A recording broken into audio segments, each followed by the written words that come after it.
안녕하세요. 오늘도 사연 살롱을 찾아주셔서 감사합니다. 저는 힘들고 고단한 어린 시절을 보냈지만 지금은 옆에서 저를 지지하고 응원해주는 좋은 남편과 시댁 식구들을 만나 누구보다 행복하게 지내고 있는 여자예요. 지금부터 제가 들려드릴 이야기는 제가 겪은 이야기예요. 한 번도 아니고 두 번이나 한 여자와 20년 넘게 엮이면서 엄청난 일을 경험하게 됐었죠. 저는 아주 어릴 때부터 아빠와 단 둘이 살고 있었어요. 엄마는 제가 워낙 어렸을 때 아프셔서 돌아가셨거든요. 안타깝지만 엄마는 제게 사진에서 본 것이 전부인 존재였어요. 엄마에 대한 기억이 거의 없었죠.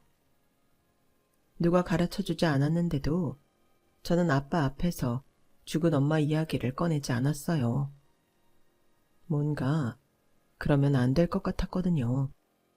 아빠는 제가 유치원에 들어가면서부터 여자친구들을 종종 집에 데리고 왔어요. 어느 날은 키 큰 아줌마가 제게 인사를 했고, 어느 날은 화장을 짙게 한 아줌마, 어느 날은 머리가 사자처럼 풍성한 아줌마였어요. 아빠의 여자친구들은 길면 1년, 짧으면 한 달 만에 바뀌기도 했고, 그중 2명은 아예 짐을 싸갖고 우리 집에 와서 같이 산 적도 있어요. 그러다 아빠와 좀 사이가 안 좋은 것 같다고 느껴질 때면 쥐도 새도 모르게 짐이 모두 사라졌었죠. 어릴 때는 그런 게 나쁜지 좋은지도 몰랐어요. 그냥 어떤 아줌마라도 좋으니 다른 친구들처럼 손잡고 다닐 수 있는 여자 어른인 엄마 같은 존재가 있었으면 좋겠다 라는 바람뿐이었어요. 참 안쓰러운 꼬마였죠. 그렇게 여자들이 바뀌기를 반복하다 제가 초등학교 3학년이 되었을 때 아빠는 한 아줌마를 처음으로 제게 새엄마라며 정식으로 소개시켜 주었어요. 아줌마라기보다는 언니에 가까운 앳된 외모였어요. 긴 생머리에 짧고 몸에 달라붙는 치마, 작은 얼굴 안에 유난히 큰 눈이 돋보이는 예쁜 언니였어요. 서진아, 인사해. 이제부터 우리는 여기 새엄마랑 같이 살 거야. 새엄마 말 잘 듣고 착하게 굴어야 돼. 네가 서진이구나. 아주 착하게 생겼네. 앞으로 잘 부탁해. 잘 지내보자. 자신을 박민송이라고 소개한 새엄마는 어린 제 눈에 예쁘기도 예뻤지만 늙고 못생긴 우리 아빠랑은 전혀 어울리지 않는 것 같았어요. 나중에 커서 안 사실이지만 그때 우리 아빠는 40살이었고 새엄마는 고작 25살이었더군요. 그날 이후 새엄마는 집에 냉장고며 가구며 자신이 원하는 스타일로 싹 바꿔가기 시작했어요. 갑자기 이사를 간 기분이 들었어요. 그런 아빠는 새엄마가 얼마나 좋은지 예쁘다, 잘한다 라는 말을 입에 달고 살았어요. 새엄마는 그동안 잘 쓰던 식기들까지 다 버리고 새로 구입했고 저는 한동안 그릇의 위치가 다 바뀌어 헤매느라 고생을 좀 하기도 했어요. 저는 아빠가 시킨 대로 새엄마 말도 잘 듣고 착한 딸이 되면 다른 친구들처럼 새엄마 손을 잡고 여기저기 다닐 수 있겠다고 생각했어요. 하지만 새엄마는 그렇게 해주기는커녕 아빠가 있을 때와 없을 때가 완전히 달랐어요. 하루는 주말에 아빠가 지인의 경조사로 집을 비우게 되었어요. 새엄마는 제 방문을 벌컥 열고 들어와 걸레를 던지며 말했어요. 야, 오서진, 너 나와서 청소해. 청소요? 내가 이 집에 파출부로 들어왔니? 빨리 나와서 걸레로 바닥 좀 닦고 화장실 청소도 해. 구석구석 깨끗이. 평소 나긋나긋하게 내게 말하던 모습은 눈을 씻고도 찾아볼 수 없었어요. 놀란 저는 새엄마가 시키는 대로 했어요. 새엄마, 화장실 청소 다 했어요. 어디 봐봐. 야, 이게 청소한 거야? 여기 물때 안 보여? 넌 눈이 있는 거니 없는 거니? 새엄마의 원성에 저는 울면서 다시 청소를 했어요. 새엄마, 배고파요. 내가 너 밥 해주러 이 집 들어왔어? 나 지금 술 약속 있어서 나가야 되니까 저기 찬장에 있는 라면 꺼내서 끓여 먹든지 해. 혹시 아빠 오시면 나 장 보러 갔다고 해. 다른 엉뚱한 말 짓거리면 죽을 줄 알아. 결국 그날 새엄마의 위협적인 모습에 놀란 저는 아무것도 먹지 못하고 울다가 잠이 들었어요. 다음날 아빠가 집에 계시니 새엄마는 또 다른 사람이더군요. 서진이 일어났니? 엄마가 김치찌개 끓였어. 얼른 세수하고 나와서 먹자. 제가 아무것도 못하고 어정쩡하게 있자 아빠가 빽 하고 소리를 질렀어요. 야, 오서진, 새엄마 말 안 들려? 빨리 세수하고 와서 밥 먹어. 자기야, 왜 애한테 큰 소리를 내고 그래요? 지금 막 일어난 애한테. 제가 저렇게 멀뚱멀뚱 바보같이 있을 때면 답답해 죽겠어. 누굴 닮아 저렇게 얼이 잘 빠지는 건지. 아무것도 모르는 아빠는 당황한 저를 이해하시지 못했죠. 체할 것 같았지만 꾸역꾸역 밥을 먹었어요. 아빠가 안 계시면 또 언제 제가 밥을 먹을 수 있을지 모르니까요. 그 이후로도 그런 상황은 수도 없이 반복되었어요. 아빠 앞에서는 한없이 착한 천사였다가 뒤로는 누구보다 무서운 얼굴로 저를 구박했어요. 오래 고민한 끝에 아빠에게 이 사실을 말해봤지만 오히려 저는 핀잔만 들을 뿐이었어요. 아빠, 새엄마가 있잖아요. 아빠가 없으면 자꾸 나한테 큰 소리 치시고 청소랑 빨래랑 이것저것. 들었어. 네? 새엄마한테 들었다고. 나한테 조심히 부탁하더라. 내가 없을 때 좀 훈육해도 모른 척 해달라고. 친엄마 빈자리 티나게 버릇없는 태도 자기가 고쳐주고 싶다고. 다 새엄마가 널 아끼고 위해서 그러는 거야. 그리고 계집애가 10살이나 넘었으면 엄마 도와서 청소도 하고 빨래도 할 수 있어야지. 그걸 쪼르르 아빠한테 와서 일러? 어린 게 벌써부터 되바라져 갖고는 새엄마가 파출부야. 그게 아니라 제가 잘못한 거 아닌데도 자꾸 혼내셔서 무서운데. 어른이 혼낼 때는 다 이유가 있는 거야. 오서진, 너 그나마 새엄마가 있어서 밥도 잘 먹을 수 있고 예쁜 옷도 입고 살 수 있는 거야. 새엄마한테 고마워해. 새엄마에게 이미 푹 빠져버린 아빠는 제 말은 귓등으로도 듣지 않았어요. 아빠까지 빼앗겼다는 생각이 드니 서러웠지만 제가 뭘 할 수는 없었죠. 그나마 그 집에 있어서 잠도 자고 추위도 피할 수 있으니까요. 저는 제가 바뀌어서 새엄마에게 잘 보이자고 다짐했어요. 시키지 않아도 청소도 해놓고 세탁기 돌리고 말려서 차곡차곡 개어놓기도 했어요. 밥도 하고 싶었지만 키가 작아 밥솥이랑 가스레인지가 손에 닿지 않았어요. 그러던 어느 날 새엄마가 거칠게 절 잡아당기며 말했어요. 야, 너 내 화장대 건드렸어? 네? 아니 먼지만 닦았어요. 누가 안방에 함부로 들어오래. 어딨어? 내 반지 어딨어? 네? 무슨 반지요? 먹여주고 재워주고 했더니 은혜를 이따위로 갚아? 어린 년이 아주 비싼 건 알아가지고 화장대에 있던 내 다이아 반지 어디에 뒀냐고. 벌써 팔았어? 아니면 나 엿먹으라고 버렸어? 고작 10살 좀 넘은 어린아이가 다이아 반지가 뭔 줄 알고 팔아버리겠어요. 지금 생각해보면 순 억지였어요. 제가 놀라 어버버 하고 있을 때 아빠가 집에 들어오셨고 새엄마는 갑자기 눈물을 보이며 상황을 설명했어요. 당신이 준 다이아 반지 서진이가 어디에 감춘 건지 도통 말을 안 해. 나는 나름 내 자식처럼 기른다고 야단도 치고 훈육도 했던 건 맞지만 서진이는 그게 싫었나 봐. 아이를 기른다는 게 이렇게 어렵고 힘든 일인 줄 몰랐어. 오서진, 내가 너 엄마한테 잘하라고 했지? 새엄마가 널 얼마나 친자식처럼 아끼고 생각하는데 네가 이렇게 나와? 반지 어쨌어? 빨리 말해. 반지의 소재를 알 길 없는 저는 울면서 모른다고만 했어요. 내가 너 이렇게 가르쳤어? 거짓말하고 어른 골탕 먹이라고? 이럴 거면 너 나가. 난 이런 딸 필요 없어. 얼른 나가. 아빠는 저를 끌어내려고 했지만 저는 끝내 집을 나가지 못했어요.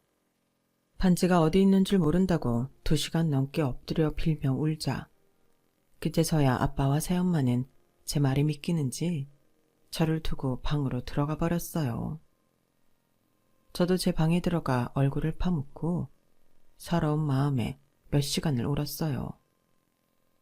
그 뒤 겁을 잔뜩 먹은 저는 아빠나 새엄마가 이름만 불러도 긴장해서 한동안은 바지에 실례를 하기도 했어요. 그 일을 극복하는데 꽤 오랜 시간이 걸렸어요. 그리고 어느 날 새엄마 손에 반짝거리는 반지 하나가 껴있더군요. 본인이 어디 잘못 두고 다시 찾은 것 같은데 제게 미안하다는 사과 한마디 없었어요. 아빠 역시 모른 척하고 지나갔고요.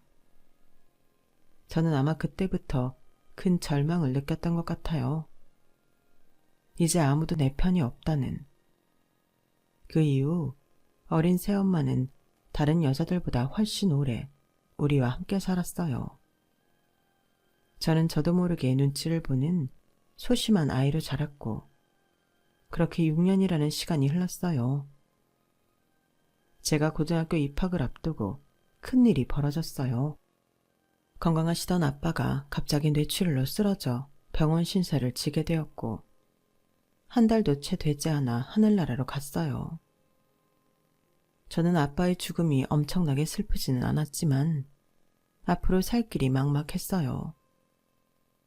제 예상은 조금도 빗나가지 않았어요. 장례가 끝나자마자 새엄마는 이것저것 정리한다며 한동안 바쁘게 보냈어요. 어느 날 학교가 끝나고 집에 돌아와 보니 새엄마가 이 집에 들어올 때 갖고 온 큰 여행 가방에 짐을 챙기며 제게 말했어요. 오서진, 이제 우리 남남인 거 알지? 남남이요? 그래, 남남. 너랑 나랑은 피 한 방울도 안 섞인 남남이잖아.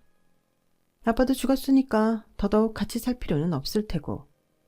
아빠 사망보험금은 어차피 부인인 내가 1순위라 너한테 다 들어올 테고. 그래도 6년 넘게 한 집에 같이 살았는데 너무 아무것도 안 남기면 인간미가 없을 것 같아서. 자, 여기 100만 원. 이 집도 내가 팔아서 조만간 다른 사람들이 이사 올 거야. 너도 빨리 네 물건 챙겨서 네 살 길 알아봐야지. 다른 사람이 여기에 산다고요? 너랑 나랑 같이 여기서 사는 것도 웃기잖니? 아빠 살아있을 때 이 집 명의도 나한테 돌려줘서 아쉽게도 너는 가져갈 것이 없네. 그래도 내가 주는 이 돈 100만 원이면 잘 살 수 있을 거야. 이거 엄청 큰 돈이다? 새엄마는 어디 가는데요? 그건 네가 알아서 뭐하게. 다시 한번 말하자면 우린 완전 남남이야. 서로 모른 척하면서 죽은 듯이 살자. 늙은 네 아빠 비위 맞춰주면서 사느라 나도 힘들었어. 어디 작은 방을 구하든지 고시원을 들어가든지 그건 뭐 내 할 바 아니고 앞으로 무슨 일이 있더라도 절대 나 찾지 마. 길 가다가 마주쳐도 아는 척하지 말고. 알았지? 나 간다. 새엄마, 새엄마. 제가 잡는 옷깃을 거칠게 뿌리치고 새엄마는 그렇게 시야에서 멀어졌어요. 식탁에는 구겨진 10,000원짜리 지폐들만 널브러져 있었어요. 그렇게 아빠의 갑작스러운 죽음으로 새엄마는 모든 것을 챙겨 떠나버렸죠. 그 후 저는 고등학교에 들어가긴 했지만 1년도 다니지 못하고 학교를 그만두어야 했어요. 공부보다는 하루하루 생계를 걱정하며 보내야 했거든요. 저는 이곳저곳 옮겨다니며 닥치는 대로 일을 했어요. 육가공 공장에서도 일하고 어시장에서 생선을 파는 일도 하고 편의점 판매, 전화 알바, 배달 등등 정말 많은 일을 했어요. 학교도 못 다니고 매일 일만 하면서도 억울하거나 화가 나지는 않았어요. 사실은 그럴 시간이 없었어요. 일찍 일어나 일을 하고 저녁 늦게 들어와 잠깐 눈을 붙이는 것이 다였으니까요. 그렇게 15년을 넘게 살았어요. 저도 30대가 되었지만 학력이 터무니없이 부족해 어디 괜찮은 사무직에 취직하기도 어려웠어요. 그러다 테이크아웃 커피컵을 제조하는 공장에서 일하게 되었어요. 일 자체는 어렵지 않았지만 역시나 아침부터 늦게까지 고된 하루를 보내는 생활이 계속되고 있었죠. 그러던 어느 날이었어요. 공장장님이 직원들을 모두 불러놓고 불량품이 너무 많이 나온다며 하소연을 했어요. 최근에 기계를 새로 바꿨는데 점검상 전혀 문제가 없는데 전보다 불량품이 더 많이 발생하는 것이었어요. 직원들도 전이랑 똑같이 일하는데 원인을 모르겠다며 답답해하고 있었죠. 저 공장장님, 새로 들어온 기계가 3번이랑 4번 작업 순서가 바뀌어서 세팅되어 있는 것 같거든요. 그런데 우리가 오히려 전이랑 똑같이 작업을 돌려서 그런 거 아닐까요? 그래요. 확인해보죠. 제가 발견한 문제점이 맞았어요. 새로운 기계로 바꿨는데 작업 순서를 전 기계에 맞춰 하고 있으니 불량이 났던 거죠. 와, 이렇게 단순한 문제를 왜 여태껏 발견 못했을까요? 우리 오서진 씨에게 박수 한번 쳐줍시다. 그 일을 계기로 며칠 뒤 사장님이 직접 공장을 방문하셨고 저는 뜻밖의 선물까지 받게 되었어요. 중요한 문제점을 발견해 주었다고 들었어요.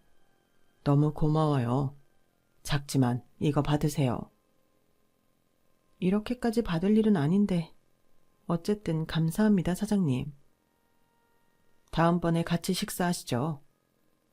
네. 인사치레로만 알았던 사장님의 식사 제안은 정말 며칠 뒤 초대를 받고 함께 자리하게 되었어요. 사장님과 공장장님이 계실 거라고 예상했던 것과는 달리 사장님의 가족분들이 계시더군요. 안녕하세요. 사장님 밑에서 일하고 있는 직원 오서진입니다. 이렇게 가족분들이 모두 식사하시는 줄 모르고 왔습니다. 죄송합니다. 죄송하긴요. 저희가 서진 씨 보려고 일부러 여기 온 거예요. 저를 보러요? 이 사람이 서진 씨 칭찬을 얼마나 하든지 어떤 아가씨인지 너무 궁금했어요. 전 사장님을 몇 번 뵌 적도 없는데 어떻게 저를... 서진 씨 성실함은 공장 사람들 다 아는걸요. 아니다.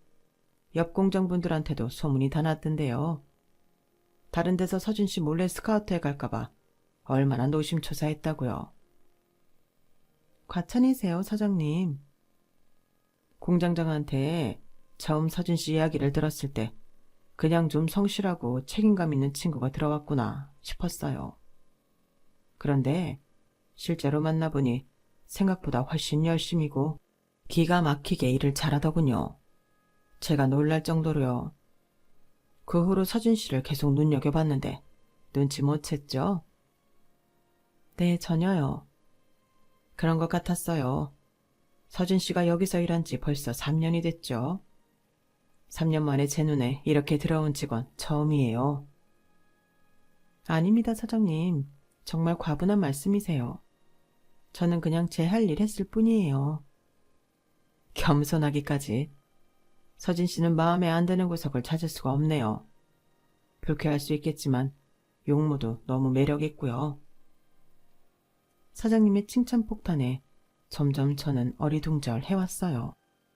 갑자기 식사를 같이 하자고 하신 것도 앉자마자 제 칭찬을 쏟아내는 것도 모두 너무 의외였어요. 그래서 서진 씨 이력서를 다시 한번 들춰봤어요. 미안해요. 아닙니다. 당연히 제 이력서 언제든지 보실 수 있죠. 가족란이 비었던데 일부러 비워둔 건지 아니면 정말 혼자인 건지 궁금하네요. 부모님 두 분 다 안 계십니다. 시기는 다르지만 모두 돌아가셨어요. 형제도 없고요. 네, 저 혼자입니다. 그럼 우리랑 가족하는 게 어때요? 네? 무슨 말씀이신지 모르겠습니다. 인사해야지, 윤석아. 안녕하세요. 지윤석입니다. 아, 안녕하세요. 그러고 보니 사장님 네 분 옆에 제 또래를 보이는 젊은 남자가 있었는데 누군지 여쭤보기도 전에 칭찬이 쏟아져 타이밍을 놓쳤어요. 여기가 제 아들이에요, 서진씨. 아드님이요? 그러고 보니 많이 닮으셨네요. 직접적으로 물을게요. 우리 아들 어때요? 네? 저랑 윤석이 엄마는 서진씨가 너무 마음에 들거든요. 윤석이한테 서진씨 사진을 보여줬더니 자기 이상형이라며 빨리 자리를 마련해달라고 하지 뭐예요. 물론 서진씨 의견이 제일 중요하죠. 이런 자리가 불편할 수도 있어요. 하지만 윤석 엄마나 저는 서진씨가 정말 마음에 들고 윤석이까지 눈에서 하트가 나오니 더 미룰 이유가 없지 않겠어요. 이 녀석은 서진씨한테 거절당해도 계속 대시하겠다고 저희한테 선언까지 하더군요. 죄송합니다. 제가 이 자리를 만들어달라고 아버님께 엄청 졸랐어요. 첫 만남에 그것도 부모님까지 계신 이 자리에서 이런 말씀 이상하게 들릴지 모르겠지만 정말 첫눈에 반했습니다. 네? 저한테요? 너무 당황스러웠어요. 놀라서 토끼 눈이 됐나. 진지한 얼굴로 고백하는 청년. 그 모습을 흐뭇하게 보고 계신 사장님 부부. 마음 같아서는 당장 서진 씨한테 대답을 듣고 싶지만 너무 놀라 보이니까 시간을 좀 줄게요. 하지만 진지하게 생각해줘요. 나 되게 괜찮은 사람이에요. 배고픈데 얼른 식사해요. 다시 한번 사과할게요. 서진 씨, 많이 놀라게 해서 미안해요. 저는 그제야 정신을 차리고 사장님의 아들을 보았어요. 서글서글한 눈매, 웃을 때 훤히 보이는 가지런한 치아, 날씬하지만 단단해 보이는 체격. 부끄럽지만 제 눈에 그 남자가 갑자기 멋있게 보였어요. 저는 사실 여태껏 연애라는 것을 해본 적이 없는 사람이었어요. 바쁘고 고단하게 사느라 연애 같은 건 꿈도 꿔보지 못했죠. 나같이 비루한 사람이 남자를 만난다는 것은 절대 불가능한 일이라고 되새기며 살았어요. 그런데 지금 제 눈앞에 멋있는 남자가 저를 좋다고 하는 거예요. 게다가 그 부모님까지 저를 애틋해하는 눈으로 보고 계시고요. 저 따위한테 이런 꿈 같은 일이 일어나다니. 한편으로는 그런 생각도 들었어요. 설마 나한테 사기를 치려는 건 아니겠지? 난 돈도 없는데. 아니지.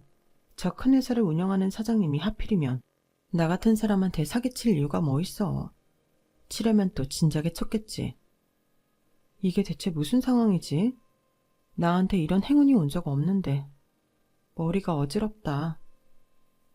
온갖 이상한 생각까지 하다 보니 밥도 먹는 둥 마는 둥 했어요. 서진씨, 많이 못 드시네요. 아무래도 우리가 너무 놀래켜드렸나 봐요. 그럼 나랑 엄마는 빠질 테니까 둘이 가서 커피라도 한잔 하지 그러니. 그럴까요, 서진씨? 네? 네. 좋은 시간 보내고 와라. 서진씨 집까지 꼭 모셔다 드리고.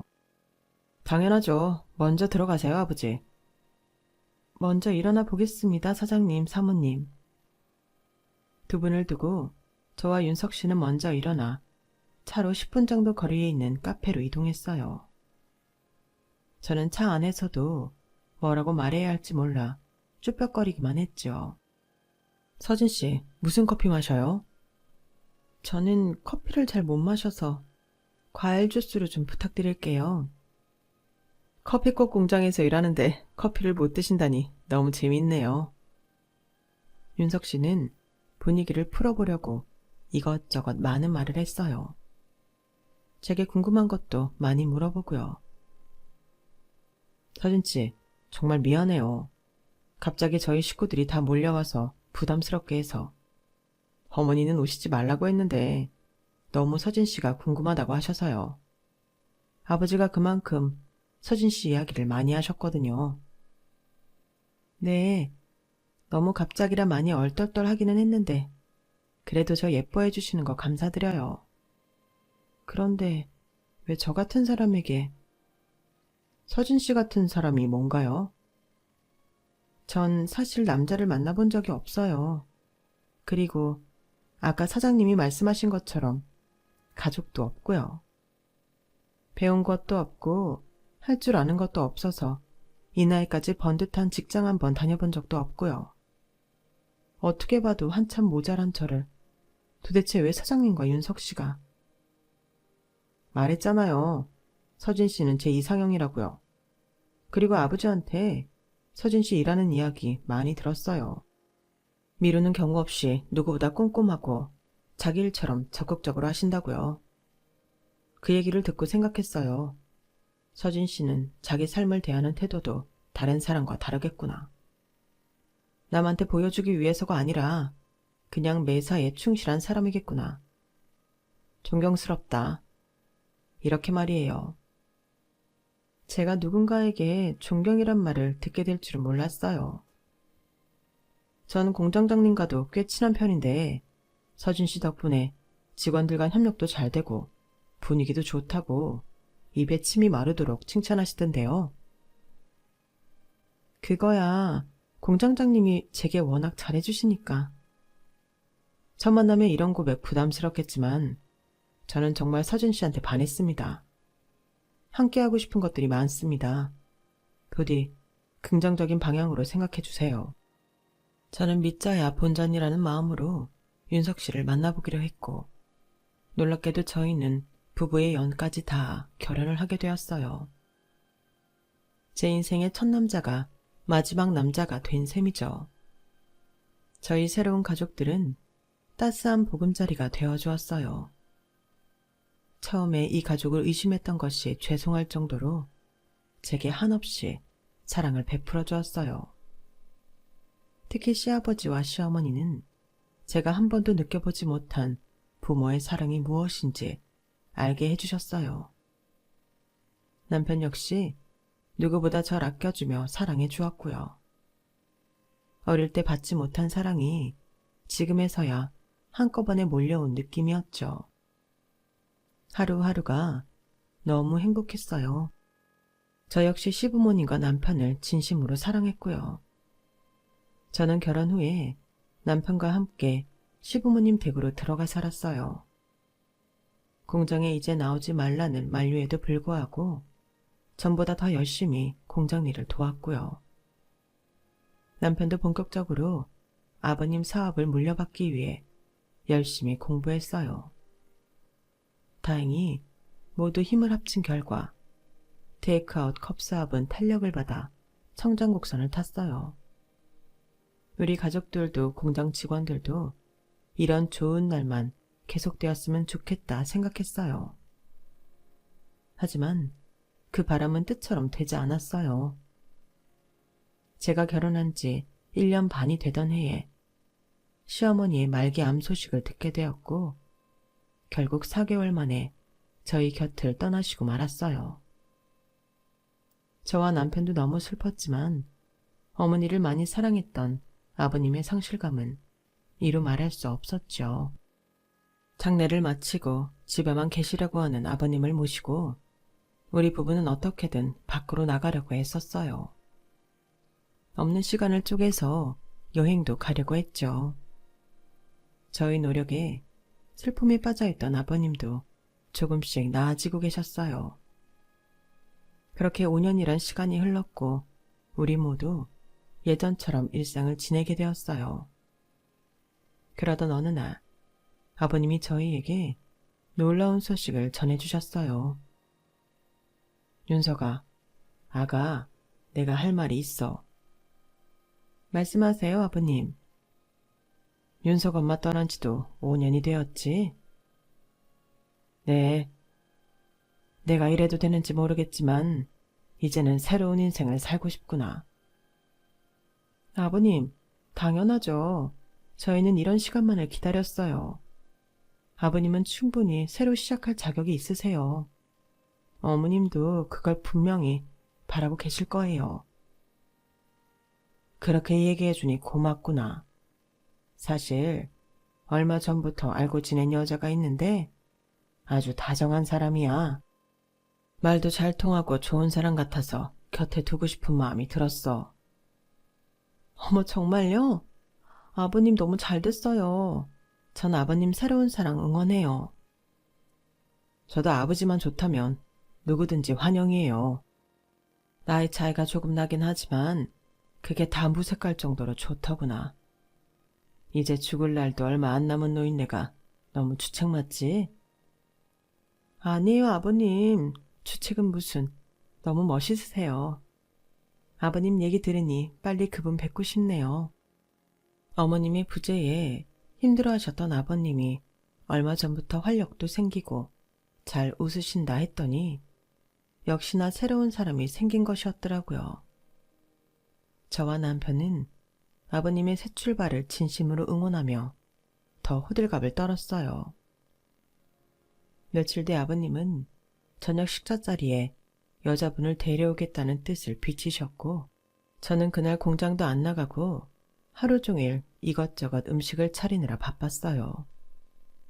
새로운 가족이 생긴다는 생각에 힘든 줄도 모르고 맛있게 만들었죠.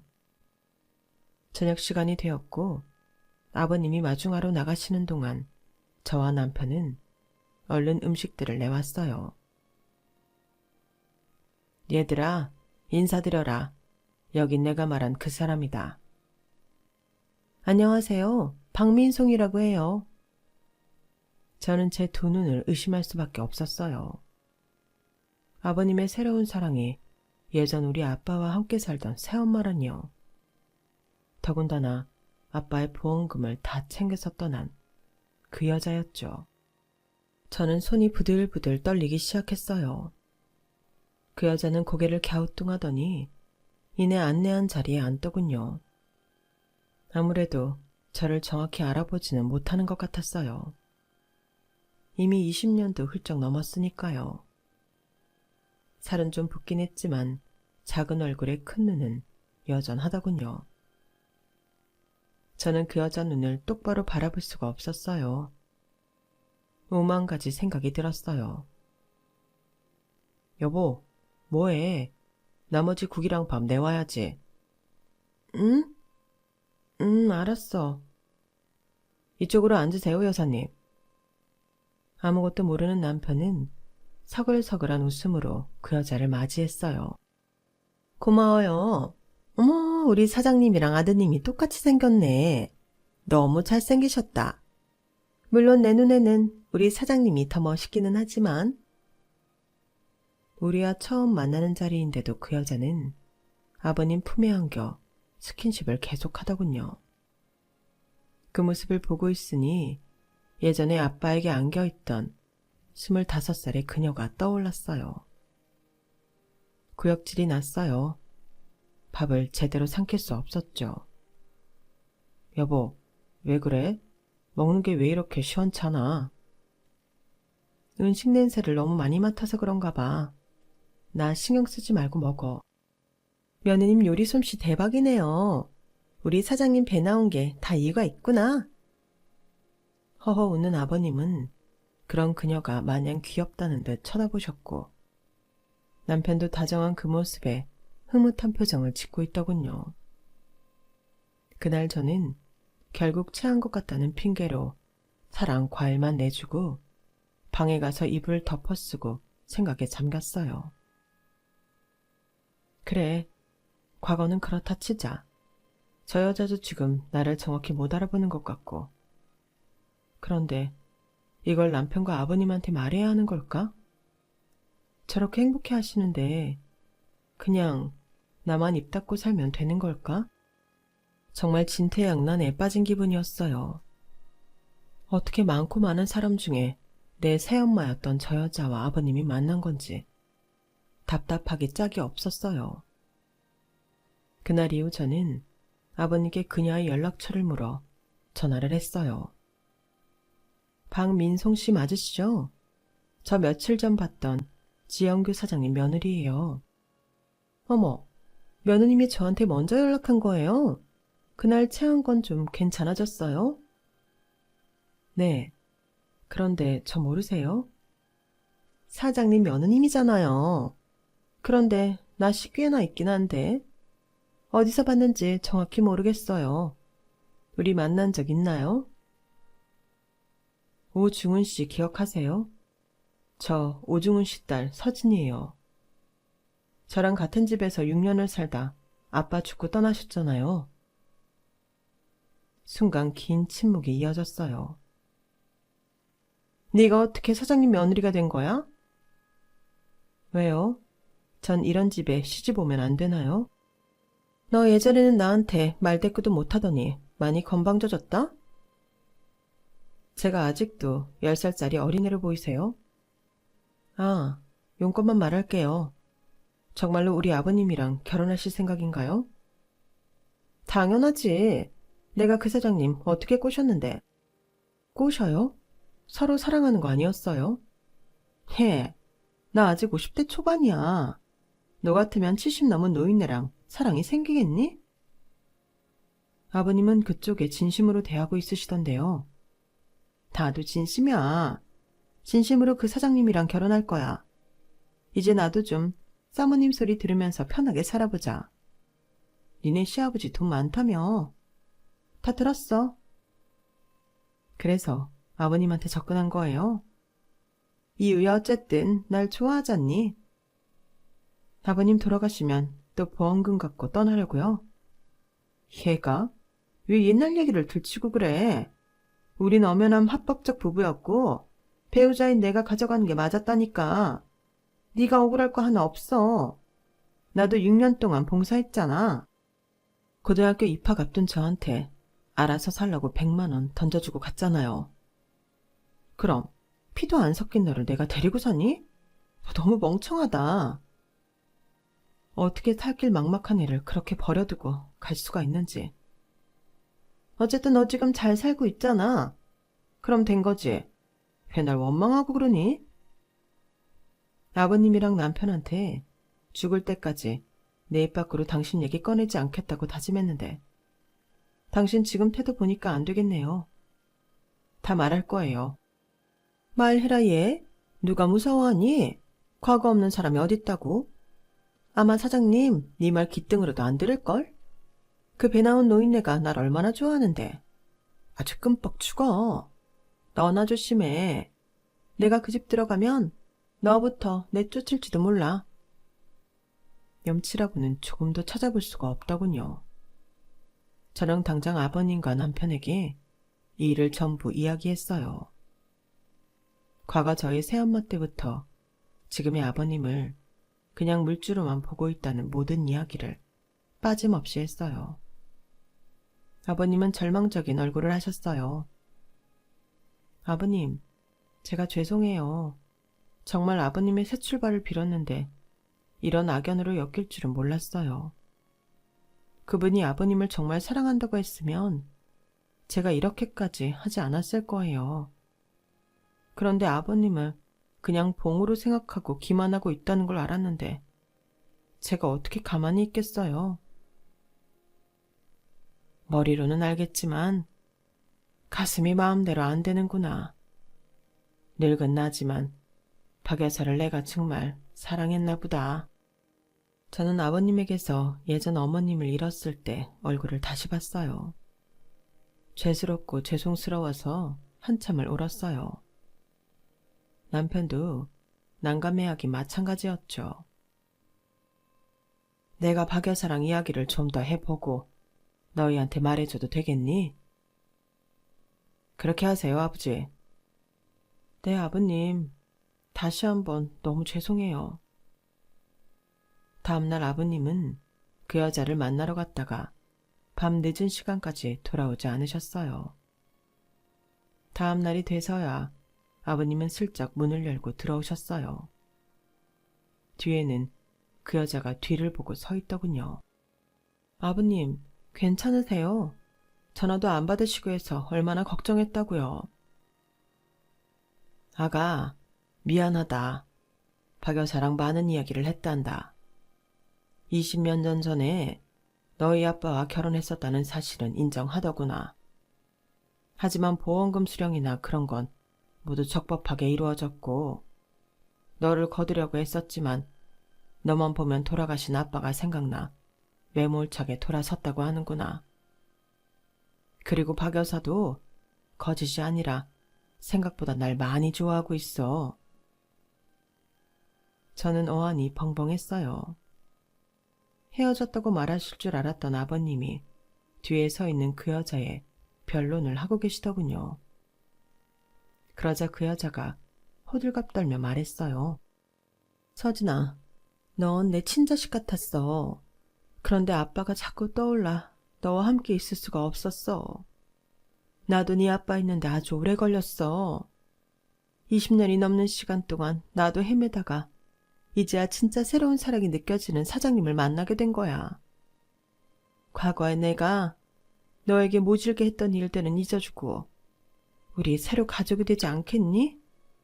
내가 미안하다.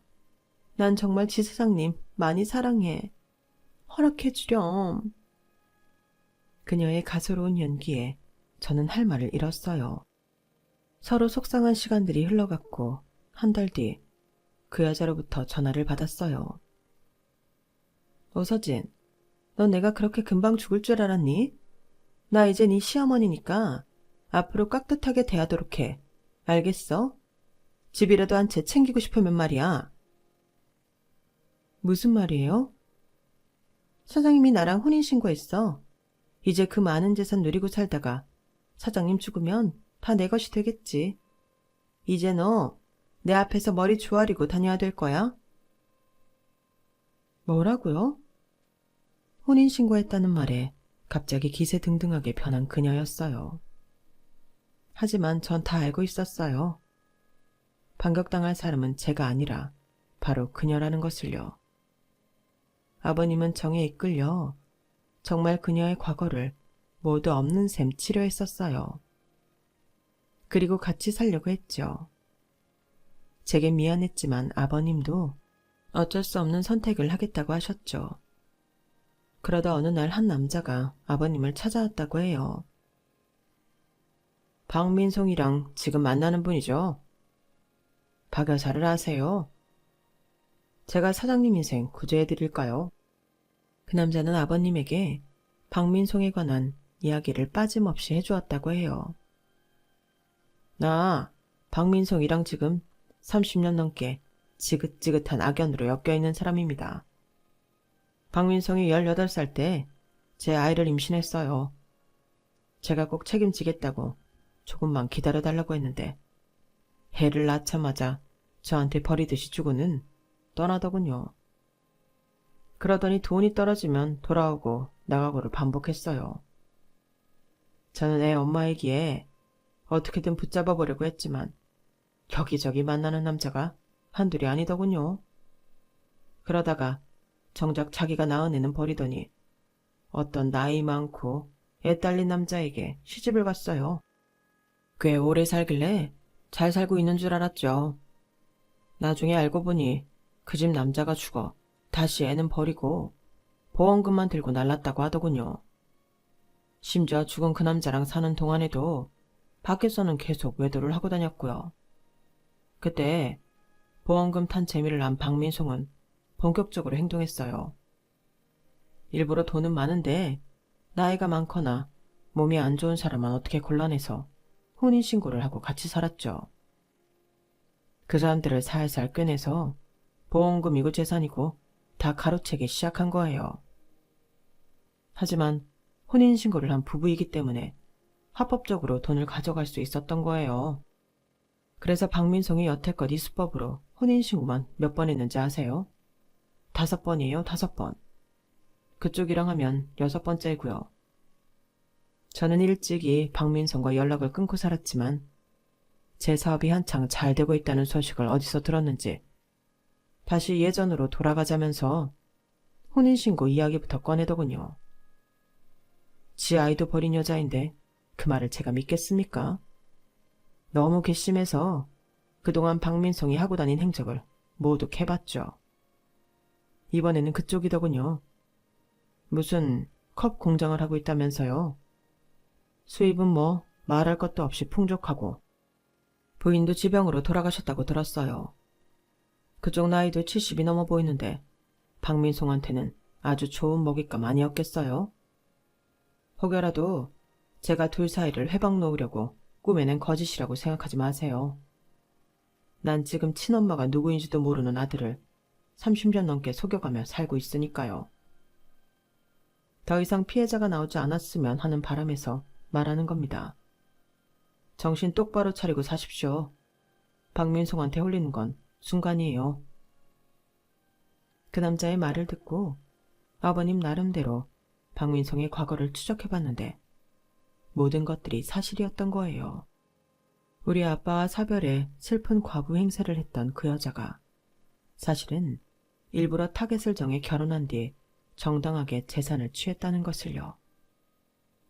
아버님은 반대로 박민송에게 온갖 달콤한 말로 혼인신고를 해서 모든 재산의 권한이 그녀에게 있다고 강조했고 그게 거짓이라는 것을 모른 박민송이 자랑처럼 짓거려 댔던 거예요.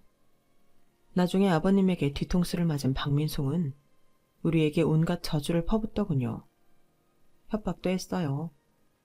하지만 그녀와 맞물려 있는 여러 경범죄가 있어 길지는 않지만 결국 콩밥을 먹게 되었어요. 지금은 아버님도 우리 부부도 다시 예전으로 돌아왔어요. 아버님께 몇 번이나 사과를 드렸지만 오히려 아버님은 이렇게 말씀하셨어요. 늙으면 귀를 더 열고 들어야 하는데 내가 오히려 너한테 미안하다. 다른 사람도 아니고 네 아버지를 그렇게 처리한 여자를 아무 생각 없이 믿으려고 한 내 잘못이지 뭐. 내가 뭐에 홀렸었나 보다. 아버님에게 꼭 새롭고 예쁜 사랑이 다시 찾아올 거예요. 저희는 항상 아버님 편인 거 알고 계시죠? 아버님, 사랑해요. 아직까지 아버님은 다른 사랑을 만나지는 못했지만 오히려 전보다 더 일에 빠지셔서 밤낮으로 연구에 몰입하고 계시답니다.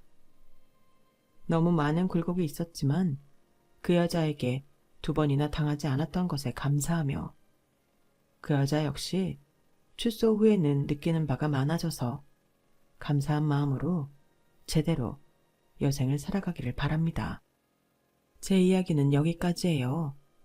착하고 고운 마음으로 앞으로의 인생을 잘 살아보려고 합니다. 들어주신 분들도 꽃길만 걸으시길 바랍니다. 건강하세요. 여러분, 사연 댓글에 응원과 현명한 조언 부탁드려요. 좋아요와 구독은 저에게 큰 힘이 됩니다. 오늘도 좋은 일 가득하세요.